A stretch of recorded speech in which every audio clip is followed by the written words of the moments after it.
ఈ సంవత్సరం మనకి రాబోతుంది విశ్వావసునామ సంవత్సరం. అయితే ప్రతి సంవత్సరానికి ఒక పేరు ఉండడానికి ఉద్దేశ్యం ఏంటంటే, ఆ పేరు ఆ సంవత్సరం ఒక వర్ణన అనేది మనకి క్లుప్తంగా ఇస్తుంది. ఇప్పుడు విశ్వావసు, విశ్వం అంటే అందరికి తెలిసిందే. విశ్వాన్ని ఉంచేది. వసు అంటే భూమి. కాబట్టి ఈ భూమి యొక్క పరిపాలకుడు అని దాని అర్థం వస్తుంది. కాబట్టి ఈ ఈ సంవత్సరము వసువే అంటే ఒక రాజే పరిపాలిస్తే రాజ్యం ఎలా ఉంటుంది అనేది ఈ సంవత్సరం ముందుగా చూపించేది మనకి. కాబట్టి ఇప్పుడు ఈ విశ్వావసునామ సంవత్సరంలో మనకి ఎలా ఉంటుంది అంటే ఈ రాజ్య పరిపాలన అనేది ఈ సంవత్సరం కొద్దిగా బాగుంటుంది అని చెప్పడంలో ఒక వివరణ అనమాట ఈ విశ్వావసు అనేది. కాబట్టి ఇప్పుడు సుభిక్షంగా ఉంటుంది.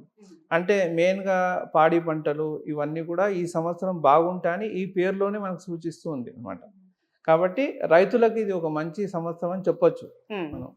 ఇది ఈ పేరులో ఉండే వర్ణన అనమాట విశ్వావసు అనేదాన్ని. అలాగే పంచాంగ వివరాలు చూసుకుంటే గురుగారు ఎట్లా ఉన్నాయి, పంచాంగం ఎట్లా ఉంది, రాజు ఎవరు, మంత్రి ఎవరు, నవనాయకుల సంగతి ఏంటి? అయితే ప్రతి ఒక్క సంవత్సరానికి కూడా నవనాయకులు అని చెప్పి రాజు, మంత్రి, సైన్యాధిపతి ఇవన్నీ కూడా ఉంటుంది. అయితే మన భారతదేశం ముఖ్యంగా ఏంటంటే వ్యవసాయ భూమి, వ్యవసాయం మీదే ఆధారపడి ఉన్న భారతదేశం అనేది వెన్నుముక లాంటిది మనకి వ్యవసాయం అనేది. కాబట్టి దీంట్లో ఏంటంటే ఈ సంవత్సరంలో మనకి ఇప్పుడు రాజు వచ్చేసి మనకి రవి రాజుగా ఉన్నాడు. తర్వాత సైన్యాధిపతి కూడా ఆయనే పాత్ర పోషిస్తూ ఉన్నాడు. రవినే దాని పాత్ర కూడా పోషిస్తున్నాడు. మంత్రి వచ్చి చంద్రుడు ఉన్నాడు. కాబట్టి ఈ ముగ్గురు ఎందుకు మనకి ప్రధానంగా తీసుకుంటా అంటే ఇది ఇండివిజువల్ జాతకానికి పంచాంగ వర్ణన చేసేటప్పుడు ఇప్పుడు ఏంటంటే అందరు రాసేవారికి ఎలా ఉంటాయి అనేది మనకు ఓవరాల్ ప్రిడిక్షన్స్ అనేవి ఇస్తూ ఉంటాం. కానీ మనకి ఇండివిజువల్ జాతకానికి అందరు ఏం చేస్తారు అంటే మన ఇండివిజువల్ జాతకాన్ని కోరిలేట్ చేసుకొని చూసుకుంటారు. నాకు ఇప్పుడు మేషరాశి వాళ్ళు మనకి చాలామంది జనాలు ఉంటారు. మేషరాశి అనేది ప్రతి ఒక్క రాశికి కొన్ని కోట్లాది మంది జనాభాలు ఉంటారు. కానీ మనకి ఇండివిజువల్గా మనకి ఎట్లా ఆపరేట్ అవుతుంది మనకు తెలియదు. ఇది ఓవరాల్ ప్రిడిక్షన్ అంటే జనరలైజ్ ప్రిడిక్షన్స్ అంటాం దీన్ని. కానీ మనకి ఇండివిజువల్గా మనకి ఏం చూసుకోవాలంటే ప్రతి ఒక్కరు కూడా సైన్యాధిపతి ఎవరున్నారు, ముఖ్యంగా వృత్తిపరంగా ఎలా ఉంటుంది అనేది సైన్యాధిపతి సూచిస్తాడు. అట్లాగే రాజు ఏం చేస్తాడంటే రాజు ఏం పని చేయడు కదా. రాజు ఏం చేస్తాడు, ఆదేశం ఇస్తాడు. దాన్ని ఇంప్లిమెంట్ చేసేది ఎవరు, సైన్యాధిపతి. కాబట్టి ఇక్కడ రాజు రవిగా ఉన్నాడు కాబట్టి ఈ సంవత్సరము ఇప్పుడు ఏంటంటే మనకు గొప్ప ఆలోచన అనేది ఉంటుంది. ప్రతి ఒక్కరు కూడా ఏదో సాధించాలి ఈ సంవత్సరం, మనకి ఏదో మనం పేరు సాధించాలి అనేది ఈ సంవత్సరం గట్టిగా ఉంటుంది అందరికీ కూడా. ఎందుకంటే రవి ఇప్పుడు రాజుగా ఉన్నాడు. పేరు ప్రతిష్టలకి కారకుడు కూడా రవి.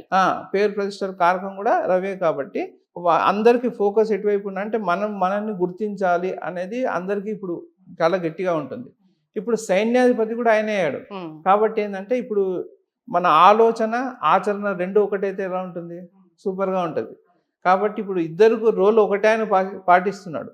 కాబట్టి ఈ సంవత్సరం కొద్దిగా బాగుంటుందనే ఉద్దేశం. ఇంకోటి ఏంటంటే ఇక్కడ మంత్రి చంద్రుడు ఉన్నాడు. కానీ చంద్రుడికి చంచలత్వం ఎక్కువ. కాబట్టి ఇక్కడ ఏమవుతుందంటే మీరు మంచి చేద్దామని ఒకవేళ మీకు మనసులో ఆలోచన వచ్చినా, గొప్ప పనులు చేయాలన్న ఆలోచన వచ్చినా కూడా ఇక్కడ మంత్రి చాలా ఫ్లక్చువేటింగ్ పర్సన్ ఉన్నాడు. ఇక్కడ ఏమవుతుంది, మీకు ఆలోచన వచ్చినా కూడా దాన్ని ఇంప్లిమెంట్ చేయడం అనేది చాలా కష్టంగా ఉంటుంది ఇప్పుడు. కాబట్టి ఇక్కడ కొంచెం మనం అదుపులో పెట్టుకొని దానికి పరిహారం ఏదో చేసుకొని అదుపులో పెట్టుకొని ఆచరిస్తూ ఉండాలి అనమాట. తరచూ నిర్ణయాలు మార్చుకోకుండా ఒక స్థిర చిత్తంతో ఉండాలి ముఖ్యంగా. ఎందుకంటే మంత్రి ఇప్పుడు చంద్రుడిగా ఉన్నాడు. చంద్రుడు ఇప్పుడు క్షీణచంద్రుడు, వృద్ధి చంద్రుడు ఉంటాడు. కరుగుతూ ఉంటాడు, పెరుగుతూ ఉంటాడు ఆయన. కాబట్టి ఇప్పుడు ఏంటంటే మంత్రి ఈరోజు ఒక మాట అంటాడు, రేపు ఇంకో మాట అంటాడు. రాజు నిర్ణయం ఆయనే తీసుకోవాలి. కాబట్టి ఇప్పుడు మంత్రి అనేది సలహాదారుడు కదా. ఇప్పుడు సలహాదారుడే మనకి చపలచిత్తంగా ఉంటే ఎలా ఉంటుంది. కాబట్టి ఈ సంవత్సరం కొద్దిగా మీరు సలహాలు తీసుకునే వాళ్ళ దగ్గర కొంచెం మీ ఓన్ డెసిషన్స్ మీద ఆధారపడి ఉండాలి ఈ సంవత్సరం మటుకు. ఎవరి సలహాల మీద ఆధారపడి ఏ పనులు చేయకూడదు అనేది ముఖ్య అంశం అన్నమాట. అది ఇప్పుడు మామూలుగా గురుగారు పర్సనల్ జాతకంలో కూడా సూర్యచంద్రులు బాగుంటే మొత్తం జీవితం అంతా బాగుంటుంది అంటారు. అలాంటి సూర్యచంద్రులే రాజు మంత్రిగా ఉండటం, సూర్యుడే సైన్యాధిపతిగా ఉండటం, ఇది ఒక రకంగా చెప్పాలంటే ఒక కొత్త ఇది ఈ సంవత్సరం చూసుకుంటే. మొత్తం మీద అంటే ఈ సిచ్యువేషన్ మనకి ఎట్లా టర్న్ అయ్యే అవకాశం ఉంది, ముఖ్యంగా కొన్ని ముఖ్యమైన విషయాల్లో దేశ రాష్ట్రంలో ఒక రాజకీయాల్లో కావచ్చు, పొలిటికల్గా ఎట్లా ఉండే అవకాశం ఉందంటారు? పొలిటికల్గా బాగుంటుంది ఈ సంవత్సరం. ఎందుకంటే ఇప్పుడు రాజు సైన్యాధిపతి రవే ఉన్నాడు కాబట్టి ఇప్పుడు ఏంటంటే ఇప్పుడు రాజు ఒకటి చేయాలని ఒక ఆలోచన వస్తుంది. ఇప్పుడు దేశ ప్రధానమంత్రి కావచ్చు, ముఖ్యమంత్రి కావచ్చు. ఇప్పుడు వీళ్ళు ముఖ్యంగా ఒక రాష్ట్రానికి మనకి వీళ్ళిద్దరు ముఖ్యంగా ఎక్కువ బాధ్యత తీసుకున్నారు. కాబట్టి వాళ్ళు అనుకున్నది ఇప్పుడు ఇంప్లిమెంట్ చేస్తూ ఉంటారు. కానీ పక్కన సలహా ఎవరైతే ఇచ్చేవాళ్ళు ఉంటారో వాళ్ళ సలహాలు తీసుకోకుండా ఒకవేళ వీళ్ళ నిర్ణయాలు యాజ్ ఇట్ ఈస్గా వాళ్ళు ఇంప్లిమెంట్ చేయగలుగుతాయి, చాలా బాగుంటుంది ఈ సంవత్సరం. కాబట్టి ఇక్కడ ఒకటి ఏంటంటే ఈ సంవత్సరం రాజకీయంలో మేజర్ మార్పులు అయితే జరుగుతాయి. రాజకీయంలో మటుకు ఎందుకంటే రవి ఉన్నాడు కాబట్టి, మంత్రి సైన్యాధిపతి కూడా రవి ఉన్నాడు కాబట్టి చాలా వరకు బాగుంటుందని ఉద్దేశం అనమాట. కాకపోతే కుజుడు ఉంటే ఇంకా సూపర్గా ఉంటుంది. ఎందుకంటే యాక్చువల్గా కుజుడు పర్ఫెక్ట్ ఇంప్లిమెంట్ చేస్తాడు, అంటే రాజు చెప్పింది యాజ్ ఇట్ ఈస్గా చేయడం. కానీ ఇక్కడ ఒక సింపుల్ ఇంకొకటి ఏంటంటే ఇప్పుడు చంద్రుడు మంత్రిగా ఉన్నాడు కాబట్టి ఇప్పుడు ఒక ప్రాబ్లం ఏంటంటే ఒకవేళ మధ్యలో ఎవరు డిస్టర్బెన్స్ చేయకుండా ఉంటే రాజు యాజ్ ఇట్ ఈస్గా తన థాట్ ఇంప్లిమెంట్ చేయగలిగితే మటుకు ఈ సంవత్సరం చాలా బాగుంటుంది. సో అది మొత్తం మీద అయితే బాగానే ఉంటుందనే ఉద్దేశం. కాకపోతే మెయిన్గా మనము జాతకంలో మెయిన్గా శని ముఖ్యంగా బాగా మేజర్గా ఇప్పుడు మనకి కీ రోల్స్ ఏదైనా కీ ప్లానెట్స్ అన్నమాట. ఇవి ఏంటంటే శని, రాహుకేతువులు, తర్వాత గురువు.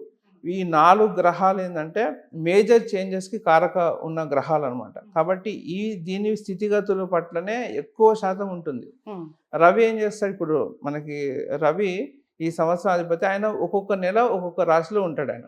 కాబట్టి నెల నెల మారుతూ ఉంటాడు కదా. సో ఒక్కొక్క రాశిలో వెళ్ళినప్పుడు ఆయన ఆ రోల్ ఏం చేయాలనుకుంటాడు అక్కడ ఆదేశాలు ఇచ్చేసి వెళ్ళిపోతాడు ఆయన. ఈ చోట నువ్వు ఇది చేయాలి, ఈ చోట ఇది చేయాలని చెప్పి అక్కడ ఉన్న లోటుపాట్లన్నీ కూడా తెలుసుకొని ఇది చేయండి అని చెప్పేసి ఆదేశం ఇచ్చేసి వెళ్ళిపోతాడు. కానీ దాని తర్వాత అందుకోసం మనకి వారాల్లో కూడా ఆదివారం, సోమవారం, తర్వాత మంగళవారం. అంటే ఇప్పుడు వీళ్ళిద్దరు కూడా రాజు రాణి లాంటి వాళ్ళు, వీళ్ళిద్దరు కూడా నెక్స్ట్ ఇంప్లిమెంట్ చేసేవారు సైన్యాధిపతి.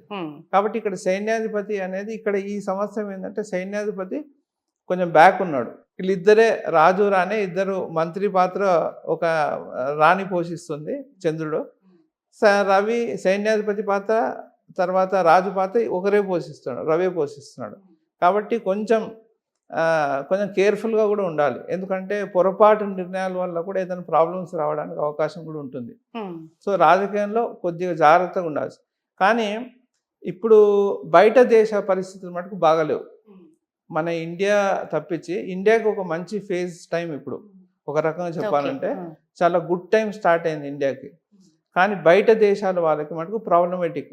మనం ఇప్పుడు చూస్తూనే ఉన్నాం, సముద్రం నుంచి చేపలన్నీ వచ్చి బయటపడుతున్నాయి, ఇవన్నీ మనం చూస్తున్నాం కదా.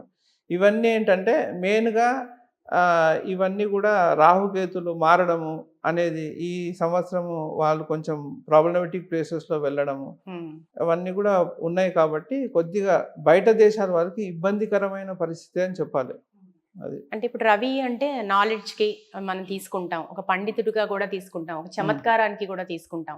కానీ కొంత అహంభావం ఉంటుంది.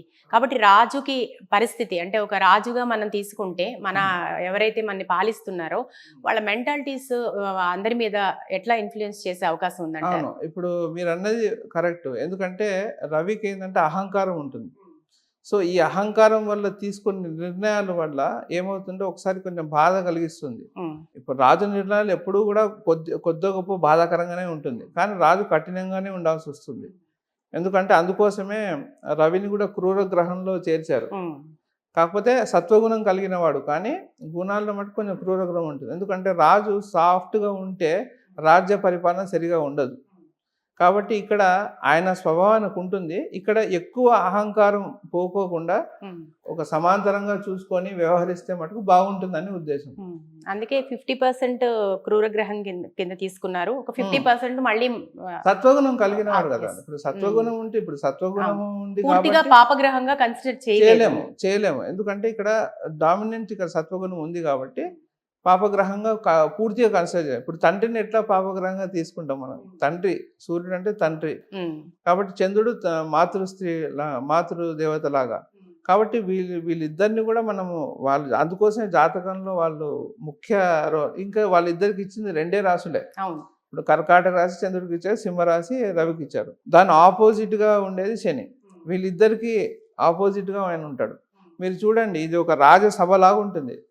జాతకంలో జాతక చక్రము ఇక్కడ రాజు రాణి ఇద్దరు ఇట్లా కూర్చుంటే, అందుకోసం మనకు ఉత్తరాయణం దక్షిణాయనంలో కూడా మీరు చూస్తే ఇప్పుడు కరెక్ట్గా మకర సంక్రమణ నుంచి మనకి ఉత్తరాయణం స్టార్ట్ అవుతుంది. తర్వాత దక్షిణాయనం వస్తుంది, కరెక్ట్గా జూన్ ఆ టైంలో మనకి దక్షిణాయనం స్టార్ట్ అవుతుంది. తొలి ఏకాదశి ముందు ఇట్లా స్టార్ట్ అవుతుంది అనమాట. సో అట్లా అంటే ఇప్పుడు చూసుకుంటే డివిజన్ మీరు సగానికి తీసుకుంటే ఇటు నుంచి రాజు ఒక పోర్షన్, అటు నుంచి చంద్రుడు ఒక పోర్షన్. కరెక్టే. మీరు సింహరాశి తీసుకుంటే సింహరాశి నుంచి మీరు డివైడ్ చేస్తే మకర రాశి వరకు ఇక్కడ రవి ఆధిపత్యం తీసుకుంటే బుధుడు సెకండ్ బుధుడు ఉంటాడు, తర్వాత శుక్రుడు, తర్వాత కుజుడు, తర్వాత గురుడు, తర్వాత శని. ఇక్కడ కూడా అదే ఆర్డరే ఉంటుంది. ఇక్కడ చంద్రుడు వెనకాల బుధుడు ఉంటాడు, తర్వాత శుక్రుడు ఉంటాడు, తర్వాత కుజుడు ఉంటాడు, తర్వాత మళ్ళీ గురువు, తర్వాత ఇది ఉంటుంది. ఈ ఈక్వల్ డివిజన్ అనేది ఉత్తరాయణ దక్షిణాలుగా మనం చూస్తూ ఉంటాం. కాబట్టి వీళ్ళు మేజర్ రోల్ ఇప్పుడు రవిచంద్రులు ఎక్కువ ప్రాధాన్యం వహిస్తూ ఉంటారు జాతకంలో కానీ. ఎందుకంటే అన్ని యోగాలు ఇచ్చేది వాళ్ళే. మనం పంచాంగంలో కూడా ఒక్కొక్క తిథి ఇచ్చేది కూడా వీళ్ళ మధ్యలో ఉన్న డిస్టెన్స్నే పంచాంగం తిథి అనేది మనం చెప్తూ ఉంటాం. 12 డిగ్రీల వ్యత్యాసం ఉంటుంది. ఇప్పుడు ఒక రవికి చంద్రుడికి ఒక 12 డిగ్రీ వ్యత్యాసంలో ఒక తిథి అనేది ఏర్పడుతూ ఉంటుంది. కాబట్టి ఇప్పుడు మనకి ఏ సంవత్సరమైనా మొదటిగా పాడ్యమితోనే స్టార్ట్ అవుతుంది. పాడ్యం అధిపతి కూడా రవి. వింశోత్తరి దశ కూడా చంద్రుడితో మొదలవడం. చంద్రుడి దశతో ఇప్పుడు మనకి జన్మ రాశి ఉంటుంది. మనం ఇప్పుడు ఒక మేష రాశి, దాంట్లో ఒక 3 నక్షత్రాలు, ప్రతి రాశిలో 3 నక్షత్రాలు అంటాం. మనకి చంద్రుడి నుంచే వింశోత్తరి దశ కూడా ప్రారంభం అవుతూ ఉంటుంది. కాబట్టి ఇప్పుడు చూడండి, దశకి ఎవరు అంటే ఈ టాపిక్ మీరు చెప్పారు కూడా చెప్తున్నాను. ఇప్పుడు ఏంటంటే ఏ దశ అయినా బాగుండాలంటే రవి బాగుండాలి, ఏ అంతర్దశ అయినా బాగుండాలంటే చంద్రుడు బాగుండాలి. ఎందుకంటే రవితో పాటు పాపగ్రహాలు కలిస్తే దశ ప్రారంభంలోనే వాళ్ళకి చాలా నెగిటివ్ రిజల్ట్స్ రావడం స్టార్ట్ అవుతాయి. ఉదాహరణకి ఇప్పుడు గురువుతో పాటు రాహు కలిసి ఉన్నాడు అనుకోండి, ఉదాహరణ వాళ్ళ గురు దశ ప్రారంభంలో ఏదో ఒక సమస్య స్టార్ట్ అవుతుంది. అదే చంద్రుడితో పాటు రాహు ఉన్నాడు అనుకోండి, వాళ్ళకి మధ్య దశలో వాళ్ళకి సమస్యలు అనేవి ఎక్కువ వస్తుంటాయి. కాబట్టి వీళ్ళు రవి చంద్రులు అన్నిటికీ కారణం, యోగాలకైనా వాళ్ళే కారణం.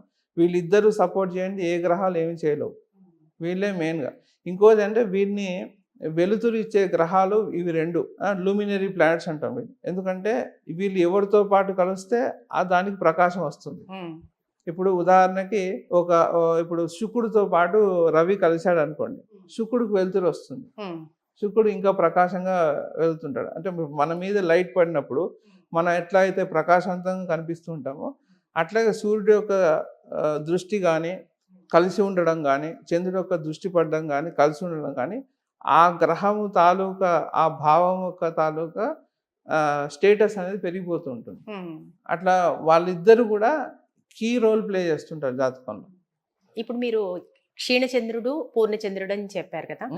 ఇప్పుడు మంత్రిగా నిర్ణయాలు తీసుకునేటప్పుడు క్షీణచంద్రుడిని పాపిగా తీసుకుంటూ ఉంటాము, పూర్ణచంద్రుడిని చాలా ధైర్యంగా నిర్ణయాలు కరెక్ట్ నిర్ణయం తీసుకోవడానికి ప్రతీకగా మనం చూస్తాము. మరి ఇప్పుడు ఈ నిర్ణయాల్లో కూడా పరిస్థితి ఇలాగే ఉండే అవకాశం ఉంటుందంటారా గురుగారు? ఇలాగే ఉంటుంది. ఎందుకంటే ఇప్పుడు మంత్రి సలహాదారుడు కదా ముఖ్యంగా. ఇప్పుడు ఏంటంటే ఫ్లక్చుయేటింగ్ మైండ్ పర్సన్. ఇప్పుడు మంత్రి సలహా ఇచ్చే వాళ్ళందరూ కూడా ఇప్పుడు ఏంటంటే ఇక్కడ మార్పు జరుగుతుంది. ఎప్పుడు కూడా చంద్రుడు వచ్చినప్పుడు ఏంటంటే మనకి ఇప్పుడు ఒక రాజసభలాగా తీసుకుంటే ఇప్పుడు మంత్రి చంద్రుడు ఉన్నారు కాబట్టి ఇప్పుడు మంత్రి వర్గంలో మార్పులు అనేవి మీరు ఈసారి చూస్తారు మీరు. అంటే ఇప్పటివరకు ఉన్న మంత్రి వర్గంలో ఉన్న వాళ్ళు ఉండకపోవచ్చు. ఎందుకంటే ఇప్పుడు మారే అవకాశం చాలా వరకు ఉంటుంది. ఎందుకంటే ఇప్పుడు చంద్రుడు మంత్రిగా ఉన్నాడు కాబట్టి ఖచ్చితంగా ఒక మార్పు అనేది ఇవ్వడానికి సాధ్యం, కంపల్సరీ అది అవకాశం అయితే ఉందన్నమాట.